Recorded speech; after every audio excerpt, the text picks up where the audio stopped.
የኛን ዋሻው እምነቱ ጸበሉ አናፍርም ትምክህታችን ነው መስቀሉ የኛን ዋሻው እምነቱ ጸበሉ አናፍርም ትምክህታችን ነው መስቀሉ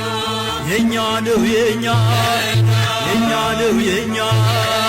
የሦስት ሺህ ዓመት ታሪክ ያላት ታቦተ ጽዮን ያለችበት